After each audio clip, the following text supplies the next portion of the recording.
নমস্কার, আপনারা কেমন আছেন? আশা করি সবাই ভালো আছে। চলে এলাম ইউনিক একটা স্ন্যাক্স রেসিপি নিয়ে। চলুন রেসিপিটা স্টার্ট করা যাক। এখানে প্রথমে আমি একটা টোফু নিয়ে নিয়েছি। এখানে চাইলে আপনারা পনির নিয়ে নিতে পারেন। রেসিপি বানানোর মতন কেটে নিয়ে নিচ্ছি। এখানে পিস করে নেব, যে কোনো শেপের আপনারা পিস করে নিতে পারেন।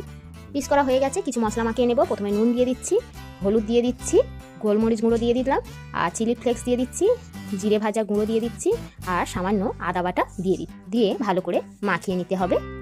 মশলা মাখানো হয়ে গেছে। এখানে একটা বাটিতে জল নিয়ে নিয়েছি, আর এখানে পাঁপড় নিয়ে নিয়েছি। পাঁপড়টাকে প্রথমে এরকম ট্যাপ করে জলেতে ভিজিয়ে নেব। নেওয়ার পরে একটা পাত্রে তুলে নেব। পাঁপড়টা একদম নরম হয়ে যাবে, যেরকম বাজারে সিট কিনতে পাওয়া যায় সেরকমই হয়ে যাবে।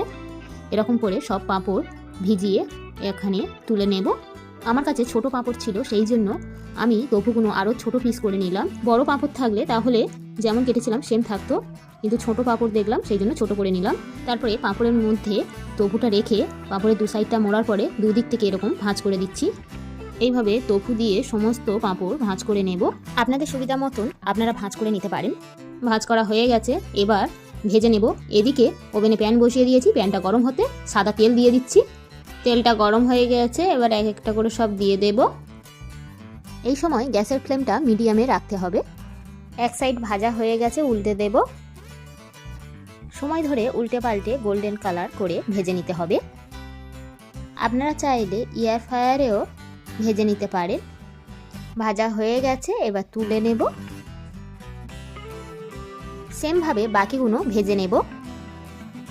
রেডি হয়ে গেল পাঁপড় টোফুর স্ন্যাক্স রেসিপি। এই স্ন্যাক্স রেসিপিটা বাড়িতে একবার ট্রাই করে দেখবেন, দেখুন কতটা ক্রাঞ্চি হয়েছে। দেখতেই পাচ্ছেন। কেমন লাগলো স্ন্যাক্স রেসিপিটা অবশ্যই কমেন্ট করে জানাবেন। যদি ভালো লেগে থাকে একটা লাইক করবেন। ভালো থাকবেন, সুস্থ থাকবেন। আবার চলে আসবো নতুন কোনো রেসিপি নিয়ে। ধন্যবাদ।